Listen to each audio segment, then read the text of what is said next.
Minimalists. Hello, everybody. Welcome to the Minimalist Podcast, where we discuss what it means to live a meaningful life with less. My name is Joshua Fields Milburn. And I'm Ryan Nicodemus, and together we are the Minimalists. Because optimal health is real wealth, Ryan. Amen. Today we're going to talk about making simple choices to improve your overall wellness with our guest, Dr. Ryan Greene from Monarch Athletic Club in West Hollywood, California. Doc Greene, thanks for being here. Yeah, thanks for having me. One of our favorite human beings on the planet is here. Yeah, my favorite doctor by far I've ever had. That's kind of y'all.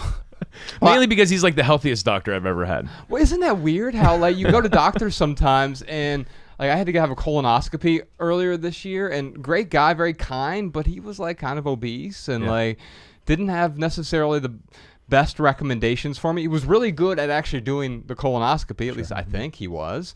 Now, Doc, you're really healthy, but also you got into functional medicine, I think, for a reason. Yeah, absolutely. So as a medical student, resident, fellow, I experienced the same things that you did. So on my mentorships, rotations, and things like that, I interacted with my attendings, mentors, and whatnot, and I saw the same things that you did. These people were coming in, they were living unhealthy lives, making poor health choices, and I always thought it was a kind of an odd paradigm for someone to come in who's ill and then take advice from someone who is also relatively unwell.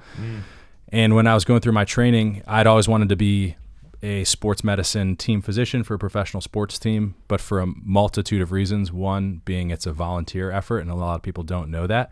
So you end up having two full-time jobs. One of the things that you have a difficult time appreciating is that a lot of people, not only those that come to you, but also those that are providing the information, are not well. And so we have to do a comprehensive retool of our system if we are going to see tangible and objective improvement in our health and wellness. Because right now we're on a path for, collapse in somewhat of a doomsday type approach based on how much we spend on chronic modifiable disease. Well, you were at the Mayo Clinic where you did your residency, and Dartmouth did my residency at Dartmouth. Oh, okay. Yeah. And you were at the Mayo Clinic, Yep. and one thing I remember you said to me was like I realized like quite often what I would do in the Mayo Clinic or at residency was like people would come in and we'd make them just well enough to go out and be unwell again. Sure. Yeah, absolutely. And that's I had to go to not the emergency room but urgent care relatively recently, and I noticed that like it's sort of like it's just different variations of Band-Aids in many ways. Yeah, I mean the fact of the matter is people don't treat another individual to say, hey, I'm going to get you 50% better. But the fact of the matter is hospitals are businesses. They have to generate revenue because they have to function. So the underlying foundation of our current system is volume, turnover, patients in, patients out. How do you minimize hospital stays? Because insurance companies don't want to pay for extra nights in the hospital. So they encourage the practitioners and they value them based on their ability not only to treat but also to treat concisely so that you can get people in, people out. Hospital system makes money, insurance companies don't have to spend a lot of money, and ultimately we're all in the same pool in a symbiotic relationship. So you have to appreciate that is a significantly strong underlying current in our current system that's unlike any other country in the world, where prevention tends to be a little bit more of something that takes precedence. But for us, it's much more of a reactive space. It's sick care as opposed to health care. Yeah, that's unfortunate. It's like they focus on how much money can you make per patient, not how well are your patients when they leave the hospital. I think what's important out of all of this, Doc, is you talk about making simple choices. There is a lot of complexity here, but we can simplify it. And I hope to do that today. We got a bunch of questions from our audience, so let's start there. Kat in Arkansas. Something that I've heard you guys talk about is that it's food consumption a little bit with being overweight when y'all were younger. And as a person, I know this is something that I struggle with deeply, and I do think that food is a type of consumption. So what I'm asking is if you guys would talk about how food fits into your minimalist lifestyle, and if you would provide input on how to have a healthy relationship with food. So, Doc, it sounds like she's asking, how do I create and maintain, I think that word maintain is important, a healthy relationship with food. Ryan and I, we often joke, but it's the truth. We were the two fattest kids when we met in 5th grade in school. I mean, I love when we tell people that. They look at Josh and they're like, you used to be fat? I got up to 265 pounds in college. I stopped playing soccer, and I fell in love with beer and Qdoba. Wow, dude. And so I mean, I feel you, and I feel other people's pain, because I did definitely deviated from everything that I've indoctrinated into my day-to-day now. So I'm not that kind of person that's never struggled with any of these problems. Like I have absolutely experienced some of that stuff. Well, I mean, at that weight, that's considered obese. I was obese. Ryan was obese. So we all three of us have struggled with that at some point. Sure.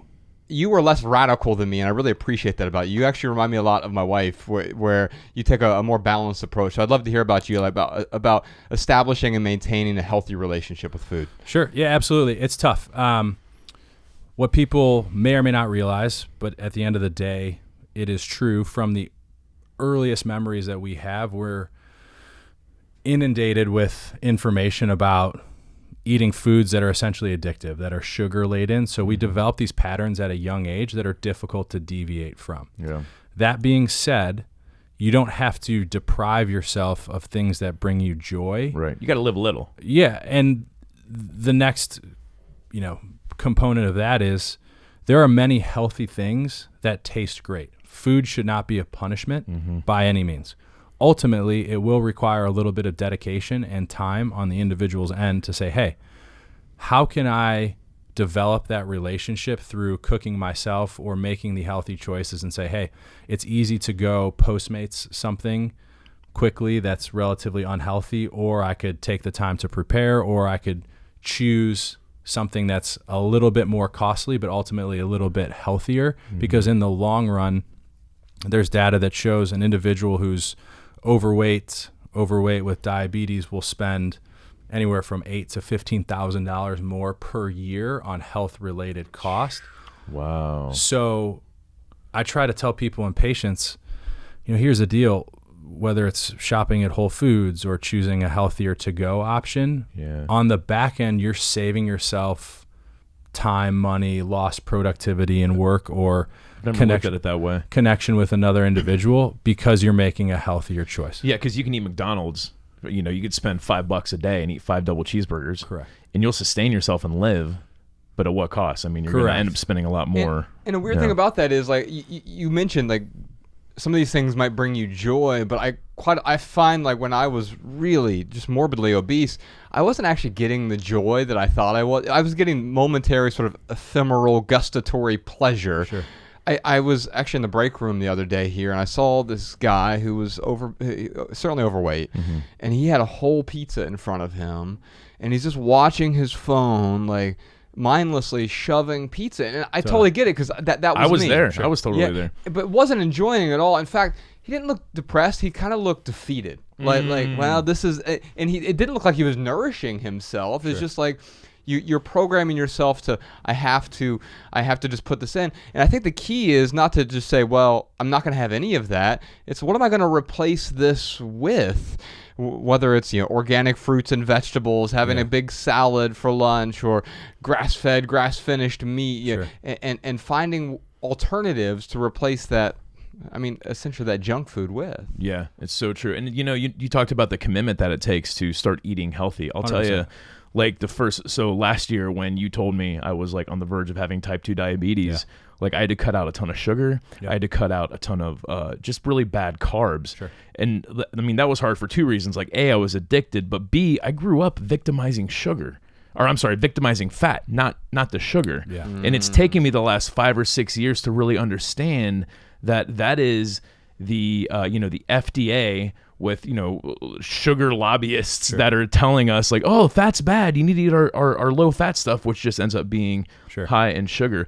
But those first like 2 weeks, even the first month, like we were in Australia, and like, dude, I would get hangry, and I mean like hangry in the true sense of like pissed off, don't talk to me, Like my blood sugar's low, and it'd be easy to like grab, something quick and something convenient. But I mean, there was, a month of discomfort I had to go through before my body started to not crave those sugars and breads. It's an addiction. It's literally an addiction. Yeah. You were feeling withdrawal from years of a certain behavior. And anyone who's successful at anything in life will appreciate that it takes time and dedication to develop the appropriate practices to be successful in anything. Very rarely are people superstars from the first attempt at anything. And it's the same thing with food. So if you've struggled with it, just appreciate it's going to take time to develop those habits, number one. Number two, having a support system of people that are going to hold you accountable is very beneficial. And then just from a food perspective, and I'm not the first person to say this, I think Michael Pollan was, eat real food. If it's in a package, it's probably been processed.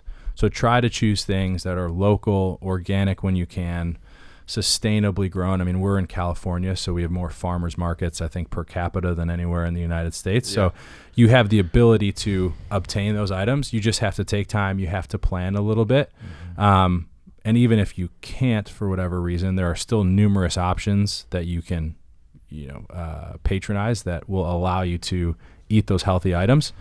A little bit more expensive, certainly, but at the end of the day, it's understanding your long-term longevity, as well as what you're actually the absolute value of what you'll spend on healthcare will be minimized because you are making those healthy choices on the front end. You'll pay for it now or you'll pay for it later. 100%. Yeah. Hey, so just real quick, Kat, I just want to kind of reframe this for you. Don't eat out of convenience. Like, that's a problem. If you're struggling with, your diet and being overweight, don't eat out of convenience. That's going to hurt you in the long run. The other thing I want to encourage you to do also, Kat, is what Dr. Ryan was saying. Like, go out and get good foods and bring them into the house. If you're bringing in sugary foods, I'm just going to, because this is what I do. I'll get some kind of treat. And I'm like, I'll just have a couple bites a day or a little piece a day, and then it's gone by the end of the day. Eat the whole jar of peanut butter. Right, exactly, or it's gone by the next day. So make sure you're bringing in healthy foods to your house. I mean, the more healthy options you have, the less unhealthy options you have, you're going to have a healthier diet for sure. Kat, I'm going to send you a copy of our book, Minimalism, because in there we talk about the 5 foundational values in life, and one of those is health. In fact, it's the first one, because if you don't have your health, you really don't have anything. The richest man in the world who is unhealthy. What is the Confucius said, the healthy man wants 10,000 things, the unhealthy man wants one. And I really feel that way about our health. And Ryan and I wrote about some principles with respect to health that I think will really help you out. And also I think you'll find value in the rest of this episode as well. Sean, if you could reach out to Kat, send her a copy of Minimalism, Live a Meaningful Life. If you like our podcast, you'll like the audiobook version of that. Or if you want the book or the ebook, we're happy to send those to you as well. Ryan, what time is it? You know what time it is. It is time for our lightning round, where we answer questions from social media. Indeed we do. We're at The Minimalists on Facebook, Instagram, and Twitter. And Dr. Ryan Greene is at Dr. _Greene DO. There we go. If you can't remember that, we'll put a link to it in the show notes Just as well. search Ryan Greene, you'll find it. Yeah, we'll put a link to that so you can definitely find it in the show notes. What's our first question, Ryan? Our first question is from Matthew. What unintuitive small lifestyle changes make the biggest impact on overall health? So I'm going to give you a pithy answer here. By the way, Doc Greene, what we try to do is we try to give some short answers that are tweetable and retweetable, but we can just ramble on a little bit too. Yeah, Sean will fix it up in post and make it real nice and pretty. Yeah, he takes all of our answers, makes them real pretty, puts them in the show notes, and then Jessica puts them at minimalmaxims.com as well. My short answer is granular changes produce grandiose results. I think too often we try to make a 180-degree pivot overnight. I'm going to change everything. I'll throw it all out. I'm going vegan. I'm going carnivore. I'm going blah, blah, whatever. And it's like, well, no, you can make a 5-degree pivot and you're a totally different destination a year from now. Yeah, 100%. For me, circadian rhythms are huge. For people that don't know, it's essentially how your body works. It's based on light and dark.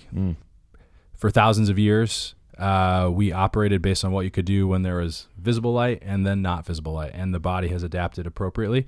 So just doing the same thing every day, developing those patterns that you know that you can repeat, whether it's hydration, exercise, when you're eating, when you're sleeping, those are all simple changes that you don't have to pay money for someone to allow you to adopt. And you will notice that the more repeatable your day is, the better your body functions. Yeah, amen. You've often told me most medicine is free. Whether you're going to the sauna Sure. or you cold plunge, cryotherapy. Well, cryotherapy isn't free. No. But it's relatively inexpensive if you're what you're trying to do here is take care of your body. Sure. Sleep, exercise. Most of these things are actually free. 100%. Yeah. Dude, I love what you said when you were talking about when you were responding to Kat's question. You said move, eat well, recover. Like that's pretty simple advice, and that's what we do here at the Minimalist. We give simple advice. Now, simple isn't easy, No. but it certainly is great advice, and that kind of leads into my pithy answer, which is when in doubt, go for a walk. I mean, if you're sitting around, you're like, oh, what should I be doing? Should I be doing crunches? Should I go to the gym? Like, just get up and go for a walk. I mean, you've got to move. That's what's going to help you. Yeah, I exercise every day, but it generally means I walk about 8 miles a day, and then I'll do some push-ups, some pull-ups, and some squats, and that's enough for me. All right, our next question is from Grant. What is the optimal amount of time a person should work out each week? Well, my short answer is what's optimal for one man is suboptimal for another. And so like Doc Greene and I work out differently for sure. I just said I do push-ups, pull-ups, squats. He's like doing CrossFit and like you're doing all kinds of things. So I've been to the gym with him a few times. It's hard to keep up. Yeah, I think it's about moving every day though, right? 100%. I'll give you the textbook definition. American Heart Association says 150 minutes of moderate to high intensity activity per week. So it's 30 minutes a day, 5 days a week, basically. Of moderate to high intensity. So you got to sweat. It's great for your body. 80% of Americans do not achieve that minimum activity guideline. So you don't have to do SoulCycle. You don't have to do CrossFit, anything like that. But you got to do something that elevates your heart rate to the point that it stresses your body. So fitness is literally activity beyond your normal day-to-day. Don't care what it is. Everyone's is different, but you have to find that point where you're breathless, where you're sweating, and try to get 30 minutes a day, 5 or 6 days a week, and you will notice your body performs much better. My pithy answer is don't forsake quality for quantity. So what I mean by that is, and correct me if I'm wrong here, man, like for me, if I'm thinking I'm someone who doesn't exercise at all, and then I hear exercise 5 days a week for 30 minutes high intensity, I will never just jump into that. Yeah. So, for someone who's at level 0 right now, it's like, don't worry about how many times you're exercising per week, but just get out there and start moving, start doing something. Like even if you're doing it only 2 days a week, that's better than no days a week. Sure. Yeah. Everyone has to start somewhere. Ultimately, we have a threshold that we would love everyone to achieve, but you're right. You have to start somewhere, and walking versus sitting, hiking versus, just whatever you're doing day to day ultimately will improve your overall function. Well, and I think it ultimately, like when you start to incorporate these healthy habits with exercise, like you eventually will start to build on top of it. Like I find myself now where I'll get up and do the Peloton, and then I'll go to the gym later in the afternoon. So sometimes I'll get two workouts in a day, but I certainly didn't start there. Sure. Yeah, health begets greater health. Amen. All right, our question next is from Nikki. How can I overcome sugar cravings? I eat healthy meals for the most part, but have huge issues with sugar, especially chocolate. I think this isn't my pithy answer, but for the most part is the problem. Yeah. You could probably tweet that podcast, Sean. I mean, because that's my problem, right? Like, oh yeah, I do that for the most part. Right. Where I teach a writing class, and one of the things like that, I write every day for the most part. Is what people say. I'm like, no, you're going to write for an hour every single day while you're taking my writing class. For the most part, it's 51%. 100%. And so my short answer here is food is nourishment, not entertainment. Yeah. Now I will append that by saying you can enjoy food still, but I'd like to think of it first as nourishment. When I saw the guy stuffing the pizza in his face, watching whatever he was watching on Netflix, that was like he was entertaining himself with it, like gustatorily, but like he wasn't really nourishing himself. And I want to look at food first as, is this nourishing my body, my day, my mind? And then you can find ways to enjoy it. Now, I find usually the meals I enjoy most are the meals that I share with other people. 100%. Yeah, absolutely. It's funny. I used to use that food as entertainment as an excuse to eat unhealthy. Like for me, when I was vegan for a year on a bet and won the bet, by the way, Josh still owes me $1. I found out Oreos were vegan. So like Oreo does this amazing marketing tactic where they're like, try our mint Oreos, try our special limited edition candy cane Christmas Oreos. And I would always be like, oh, here's like something that's kind of cool and entertaining, and it's only around this certain time of year, so I got to buy it and eat it. And I fell into that trap of, yes, using entertainment as an excuse. So can a meal be entertaining? Yeah, I think there are certainly meals that can be some amazing experiences. But yeah, you're right, Josh. It's usually the company that you're enjoying with the meal. It's not the food itself. But we do fall into that trap of looking at, oh, well, that's only around for a certain limited time. That looks like it'll be, a good meal experience. And then we use that as an excuse to eat unhealthy. Doc Greene, you help out with the menu over at Takaya. I do. And you're not just pouring sugar into a bunch of things to make it taste good. Heavens no. Here's the thing. Food tastes good because there's fat in it. If you eliminate the natural fats that are in many different foods, it's not going to taste well. And that's where we did ourselves a disservice, like you mentioned previously. We vilified fat, supplemented with sugar, and now we are where we are. With regards to the viewer's question, chocolate has a lot of health benefits, but it's the type of chocolate. So don't feel bad about chocolate consumption. There's a lot of people out there. It's a weakness. Just make sure you're looking for something that has 71% or greater cacao. It's a darker chocolate. It's a little bit bitter. Takes some getting used to, but ultimately you can pacify that chocolate craving and still do yourself a positive benefit. My favorite brand, I think it's probably Ryan's too, is called Fruition. Now, if you could put a link to the 100% bars, you don't have to do 100%. They have probably a 72%. It's really high quality. You can get it on Amazon now for about $10 a bar. Yeah, it's expensive too. You just need like one square after a meal, and it is amazing. Yeah, there's this 100% that Trader Joe's has called, I think it's Montezuma. And that chocolate, it's 100%. It has some cocoa nibs in there, so it's almost like a healthy like crunch bar. It took me forever to get. Actually, it wasn't forever. It took me a couple weeks to get used to. But like now, I look forward to that 100% dark chocolate. And every time I have something that, let's say, it's like 60 or 70%, it gets super, super sweet to me now. So your body does adjust. So Nikki, get darker chocolate for your chocolate cravings. Your body will definitely adjust to it. My pithy answer is this: if you want to quit something, stop surrounding yourself with it.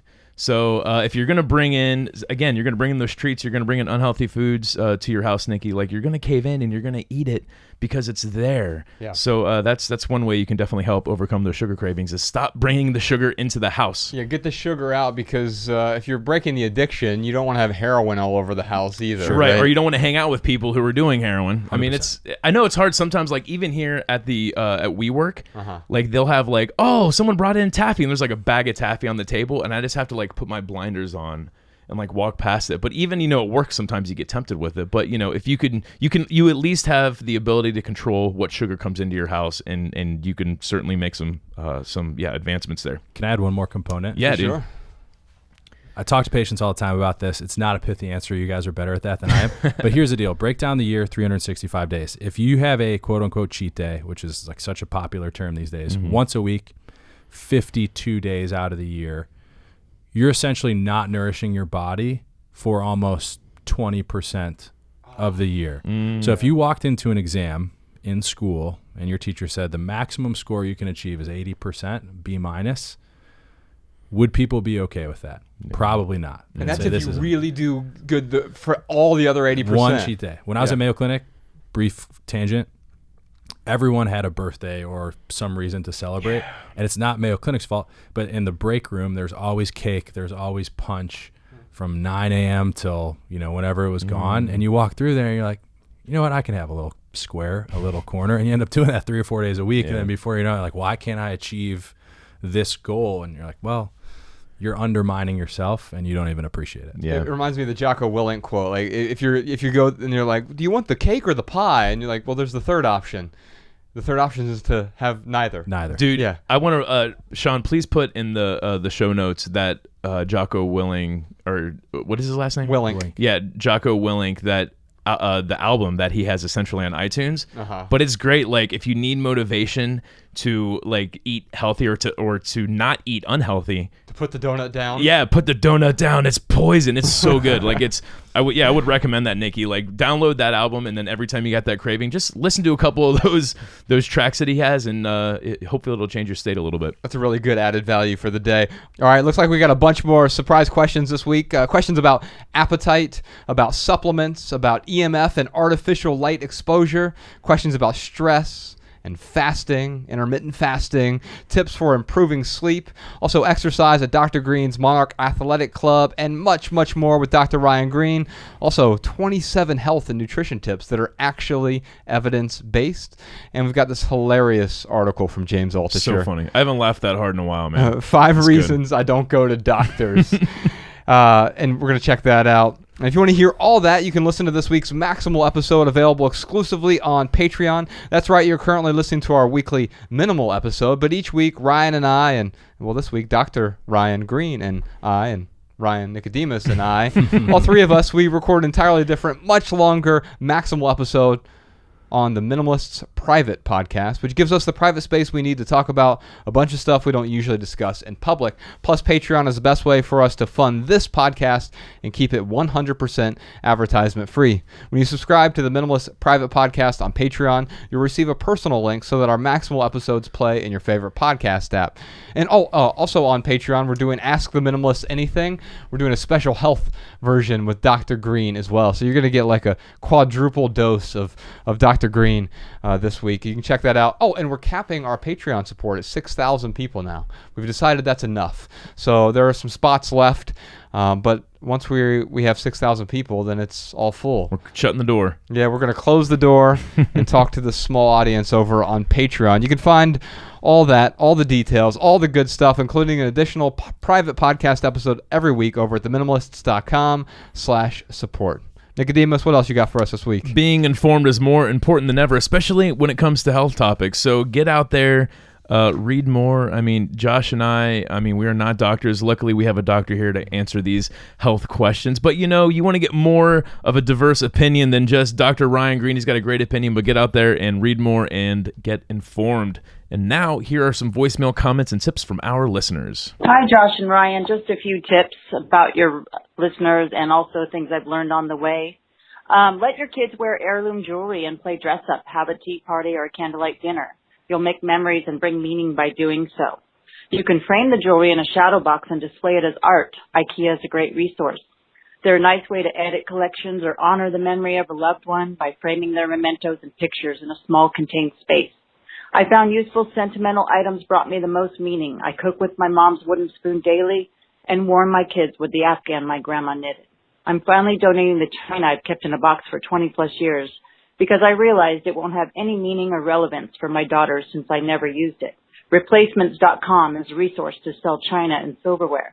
For everyday practical items, buy quality and aesthetically pleasing ones. Buy the flowery nail clippers. If people won't stop giving you things, swing by Goodwill on your way home and get a receipt. Treat it like candy. Don't even bring it into your house.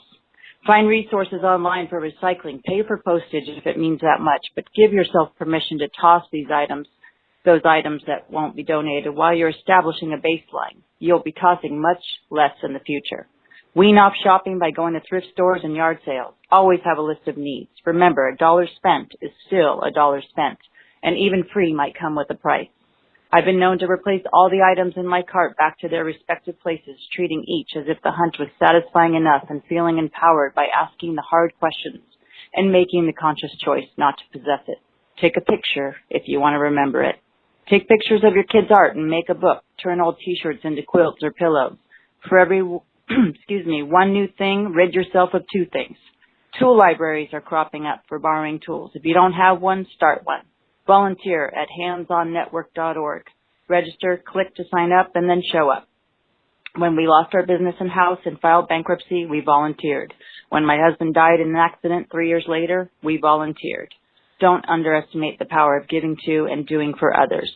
For me, passion equals pressure. Instead, I'm following my curiosities and my love of learning.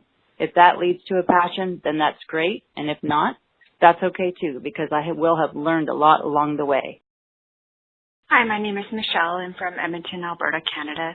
I just have a comment about the recent health podcast. I just want to say that one thing that I have found has been really helpful for me with increasing my fitness in kind of like a minimalist way has been basically making my body a vehicle. I live in Edmonton, Alberta, so we have winters and summers and falls. And, I used to rely on my car a lot just to get me everywhere, whereas now I bike in the summertime pretty much from April 1 to October 31, if weather permits. And in the winter, I take the bus. And that has made a huge difference for me because I get some type of physical exercise every single day. And what I love about cycling in the summer is just the mental health that I gain as well, because I see the sunrise every morning and I get to experience nature. And even if I'm having a really busy work or family life, I don't feel like I'm missing out on the season because I'm cycling, I'm getting outdoors every day. And the best part about that is for my daughter, because she is a part of that, and she loves going for bike rides with mommy, and she loves going for stroller rides in the winter or going for sleigh rides to daycare every morning, and so it's become a real family affair. And I encourage anybody to think about their body as a vehicle, and maybe in this process you may realize you don't even need a car. Which is something that my husband and I are actually evaluating right now. We're actually seriously considering not even owning a car anymore. So that's what I recommend for everyone to think about. Thank you. All right, y'all. Thanks again to Dr. Ryan Greene. Make sure you find him on Instagram. It's Dr._Greene_DO, but you can find that in our show notes as well. They can also find Monarch Athletic Club at monarchweho.com. Is that right? That's correct. And you said you want to give out your email address if people have questions? Yeah, absolutely. It's R as in Roger, Green, N as in Nancy, E. My last name has an E at the end of it. It's the proper spelling. So rgreen at Monarch, MONARCHWEHO.com. Feel free to reach out. I'll get back to y'all. Cool. We'll put that in the show notes too, for sure. Beautiful. Thank you so much for being here today, Doc. Absolutely. We appreciate you. We love you. We care about you. We're grateful for you. Real quick for right here, right now, here's one thing that's going on in the life of the minimalist. So I teach a writing class online. We're all writers now. I saw this study a few years ago. We are actually the most literate generation ever. It doesn't seem that way because we're talking in emojis and everything else. But you have to think, a few generations ago, our grandparents, quite often the last paragraph they wrote in their life, they were 18 years old and they left high school and they went to go work at the factory and never wrote another paragraph after that. And so now we're literally writing every day, whether it's text messages or tweets or Facebook posts or Instagram captions or blog posts, or maybe you want to write the next great American novel or you want to write your own book. We are all writers now. And I have a writing class. I've had everyone from medical doctors take the class to high school students and everyone in between, because I believe a rising tide lifts all boats. So if you want to learn how to write better, the writing class that I teach is called How to Write Better. And you can find out more about that at howtowritebetter.org. It is a 4-week class where I help you learn the sort of fundamentals and the habits of how to write better. And if you have a question, comment, or minimalism tip for our podcast, leave us a voicemail, 406-219-7839, or send a voice memo to podcast@theminimalists.com. You can comment on this episode at youtube.com/theminimalists. If you want our show notes in your inbox, sign up for our email list over at theminimalists.com. And you'll also receive our Simple Sunday emails each week. For our added value this week, besides the Jocko Willink thing that Ryan mentioned earlier, we have one more added value this week. Here's a song from one of the best songwriters alive. His name is Jeffrey Foucault. Now, he has a new album out called Blood Brothers, and I don't really know how to describe it. It's not blues music. It's not country music. It's not folk music. It's not singer-songwriter music. It's sort of all of those things and none of those things at once. I love his music because it's pure poetry, and it's beautiful songwriting. It's some of the best writing there is, period. And by the way, it's great music as well. So here's a song, my favorite song of his. In fact, it's one of my favorite songs of all time. It's called Northbound 35 by Jeffrey Foucault. If you enjoy it, you can check out his new album, Blood Brothers. And if you leave here today with just one message, we hope it's this: love people and use things, because the opposite never works. Thanks for listening, y'all. We'll see you next time. Dun, Minimalists.